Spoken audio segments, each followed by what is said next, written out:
guys had some success with some designed runs for Bo on Sunday. What does that ultimately do to kind of open up the offenses? Is it about giving defenses another thing to think about, or where can that eventually go? Yeah, I think anytime your quarterback's a threat with his legs, it's an added element defense has to account for.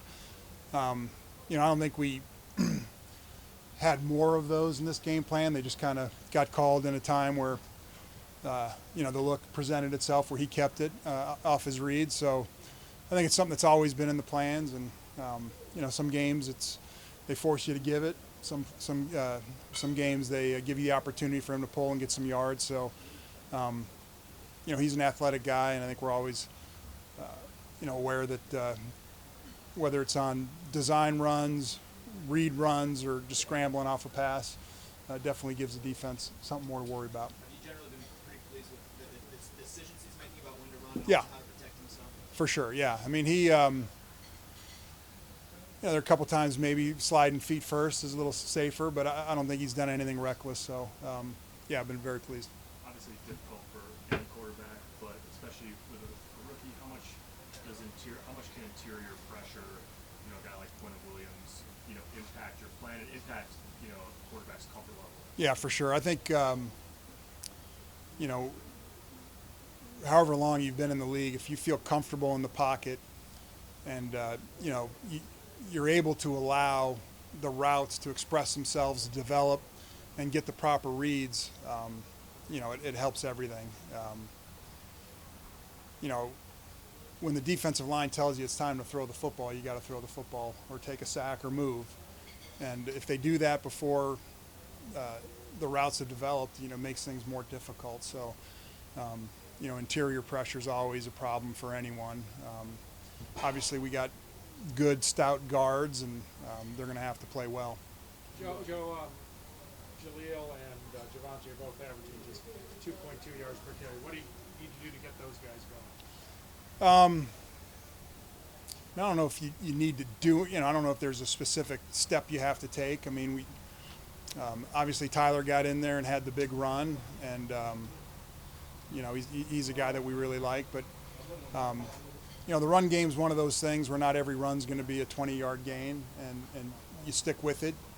I think you know the players that you have. That just because the stats are telling you that they're not gaining a bunch of yards doesn't mean that they've all of a sudden turned to crap. So you just keep handing them the ball and know that we'll keep getting better, and the plan will keep getting better, and we'll keep blocking better, and their big runs are coming. So it's just like anything. It's tempting when you've run the ball a few times early and you're not gaining yards to just say, well, the heck with this, we're going to just start throwing. And the run game is one of those things that if you stick with it, you're going to start busting some runs. And so it's just a patience thing, and obviously just getting better when we do run it. You've been asked the last couple of weeks about Bo's confidence and keeping it up with a tough start. On the flip side, how do you think Senior would handle success this last week and kind of move forward and get ready for New York? Yeah, I certainly don't think it's gone to his head by any stretch. Every day is a new day, every game's a new game, and so I think Babe Ruth said yesterday's home runs don't win today's games, and yesterday's strikeouts don't lose today's game. So I think that's kind of his mentality. I don't think he'll ever get too high and start taking things for granted. So he's just been back to work like he has the first 2 weeks. How Chess can look in his first start? Real good. He's a little bit like Bo. He's one of those guys that had a ton of starts in college. So he's an experienced guy. He's it's a phrase that gets thrown around. He's a football player, but he's a guy that knows what he's good at, where his limitations are, and he's one of those players, and this especially sticks out on the O-line, where they know how to play according to the opponent they're facing, according to the talents that they have. And so he's just one of those guys that he doesn't just go out there and play. He's got a plan, and that comes from the experience he's had in college and a year in the program. So we got a lot of confidence in him, and I think he played very well on Sunday, and I think he had a lot of fun. Time for two more guys. Joe, it looked like your first three plays of the game took Tampa Bay's defense off guard a little bit. Now going forward, those plays probably wouldn't catch anybody off guard. How much is that a challenge when you put together the game plan to try to keep them guessing? Yeah, I think you're always trying to mix it up. And, those are plays that we've called, that maybe the look didn't present itself. And Tampa played a lot of, single high, which gives you one-on-one matchups outside. And we were able to call those plays and take advantage of it when they were in those defenses. So it's always, there's play calls. Sometimes you call a play and run it. And you have to react to what the defense is giving you. Other times, you might have a check, this or that, trying to get a read on the defense before the snap. So I don't think it presents necessarily a challenge. It's just like anything. You mix things up and, try to anticipate when you want to call certain plays. And, it's something that we say this week, like, take the opportunities when they're presented, but don't force it. And so, just go play football and read the play the play you're playing, because that's the only play you got right now. So, I don't think there's anything, a specific challenge or anything of that nature. In that regard, with Tyler today, when a player hasn't received much opportunity, sometimes they try to do too much. Yeah. And in that moment, what do you think has allowed him to show patience and then capitalize on the opportunities? Yeah, I think Tyler's an interesting story because, he was a guy that we were real excited about last year, and he got hurt in training camp. And when he got healthy, things were kind of in motion. And thought he had a real good camp. We were lucky to keep him after training camp. And I think we knew that, there was going to be a day this season where he was going to be called up and get his opportunities. And so, I don't think any of us are surprised at what he did. He's a guy that, we've certainly held in high regard. And I was excited when his opportunity came up, and I kind of expected him to show out like he did. Game planning for Breece Hall is one thing. I think of Braylon Allen too. So Yeah. what's the challenge when you have two great backs? Well, the challenge is to, obviously, both backs are good players. The challenge is really with the quarterback and the receivers in the passing game, right? That's the balance between committing all to the run game and being, kind of short in the pass game, or vice versa. So it's a cat and mouse game to kind of pick and choose your moments where you have to load the box versus play some shell to defend the quarterback and the receiver combination. So it's an every week problem. This week it's a larger problem because of the two backs and the quarterback. So it's a cat and mouse game to kind of figure out what we need to get them stopped on that down. How much does it hurt to lose Alex Singleton? It hurts a lot. Obviously, you lose one of your better players.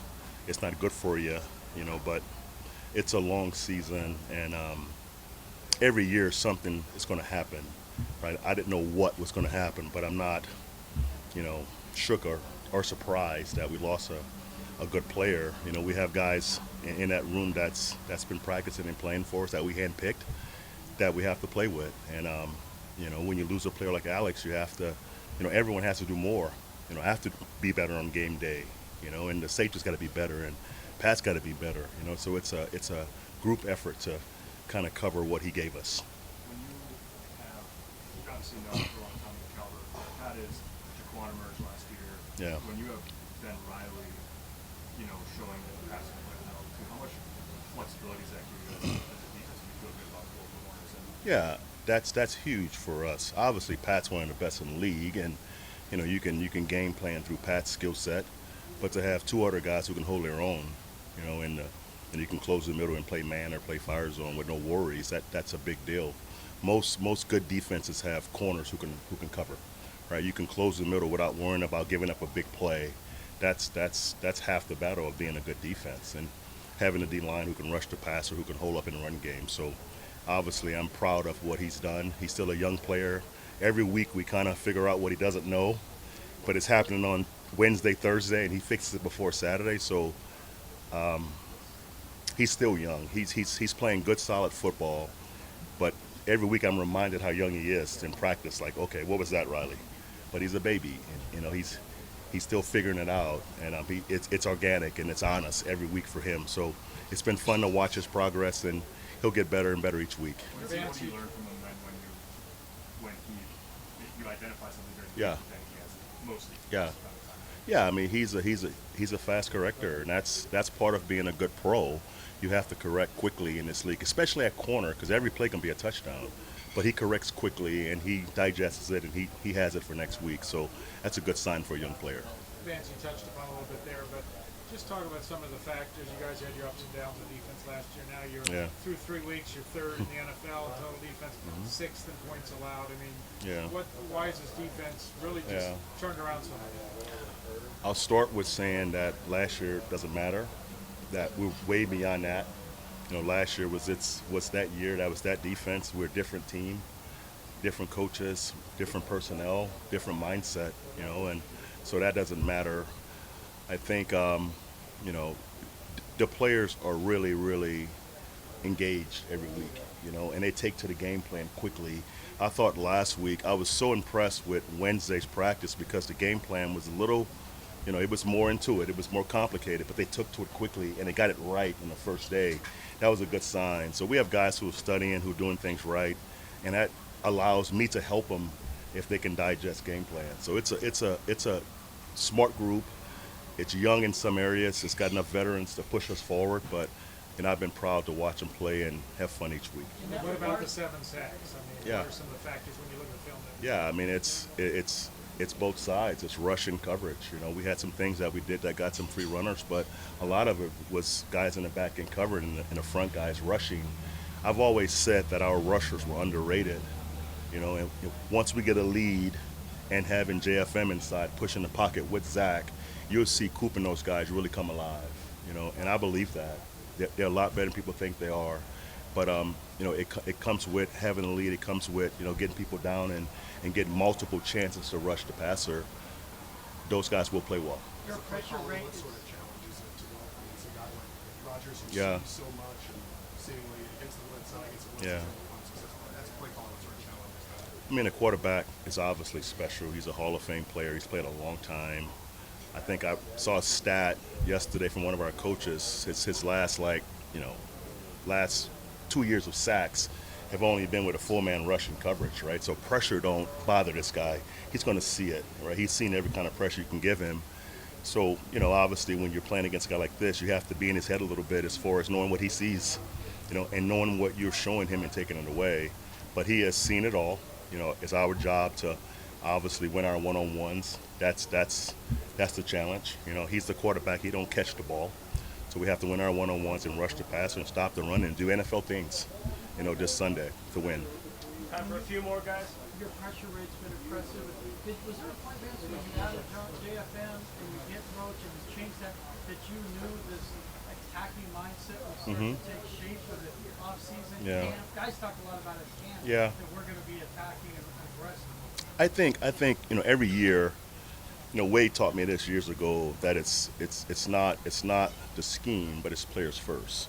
So the scheme evolves around the players we, you know, kind of signed last year. So, you know, we signed a bunch of D linemen that were twitchy and fast and active guys. So you kind of fit the scheme to those guys' skill set. It's always players first and scheme second. The pressure rate, it's just game planning, right? And sometimes you're going to bring pressure, sometimes you don't. You know, we're a 3-4 front.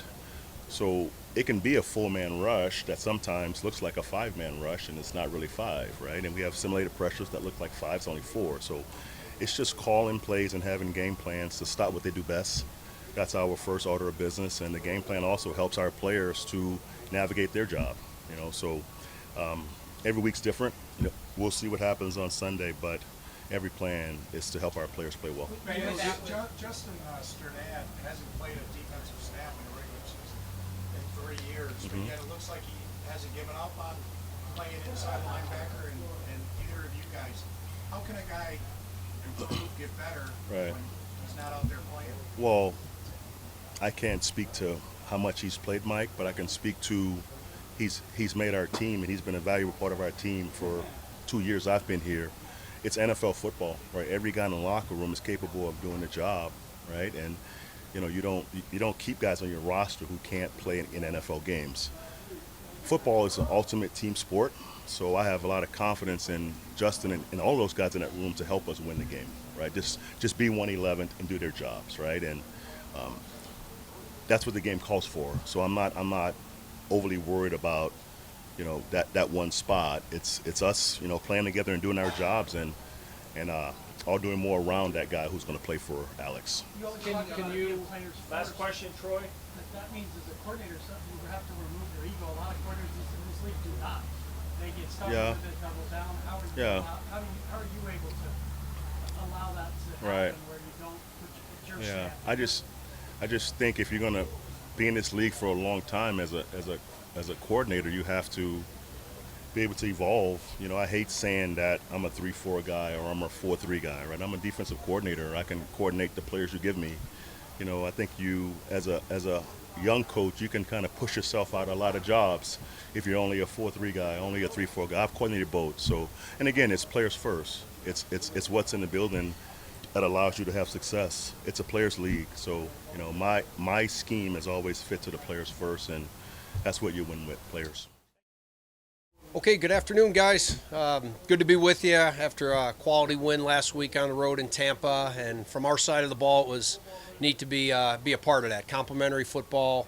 Good to get Marvin going. Had the long return, just waiting for more opportunities. And then obviously Will, when he had the opportunity, converted on all the kicks that he made. So good group this week. So excited about the chance to play the Jets. So with that, any questions you may have? You mentioned Will being successful. He was the AFC Special Teams Player of the Week.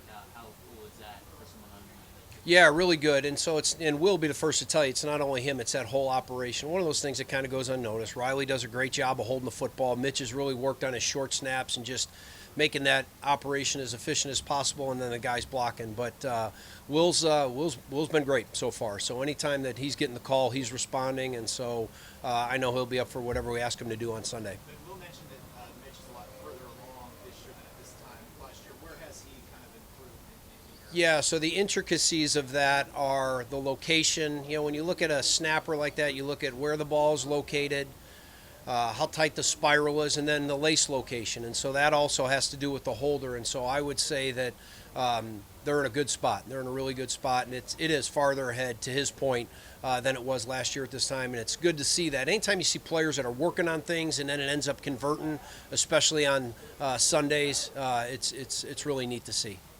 happens every year, but when an injury happens on offense or defense, it may end up impacting your unit. Just how do you deal with that as a coordinator, kind of figuring out how to change those pieces? Yeah, especially from our side of the ball, when you do have a player go down, there is a trickle-down effect as far as where you're going to find that asset. And so that's still being worked out the way that's going to, but Coach Banjo has done a great job of training those guys. He works a lot of times with some of our practice squad guys, and so he does a phenomenal job of making sure that they're ready to go. So we'll see how that shakes out, but the neat thing is that that's another opportunity for guys to play, and we've had that. Key Drunsmith, 43, has been in there playing the last couple weeks with Skinner being down, and he's done a good job. So again, just another opportunity for those guys who have put the work in behind the scenes, watching it pay off on Sundays.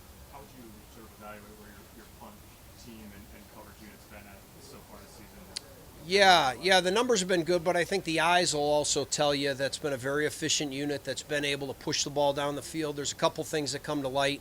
One is our ability to cover. I think our numbers on our coverage side are very good, and that's a byproduct of Riley being able to deliver the ball, our speed guys winning on the perimeter, but also the ability to down the ball and win that field position game. Seattle comes to mind, and obviously we were able to do it against Pittsburgh. So any of those plays that we can make that can help this football team are really, really neat to be a part of. For Riley, is there an art to getting it to the ball to bounce back away from the goal line? A little bit.